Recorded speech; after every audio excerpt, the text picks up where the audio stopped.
Sa gitna ng naranasang malamig na panahon, patok sa mga bisita ang isang giant hot pot sa Harbin City sa China.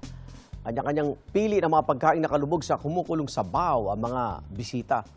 Napapalibutan ang napakalaking hot pot ng mga estatwa ng 12 hayop na nasa Chinese zodiac at replika ng chili peppers.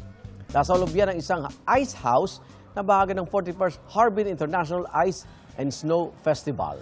Ay sa isang stop, gumamit sila ng 300,000 yelo at snow para mabuo ang ice house. Ay sa mga ulat, madalas umabot sa negative 20 degrees Celsius ang temperatura sa lungsod, kaya naman patok ang masarap at mainit na sabaw.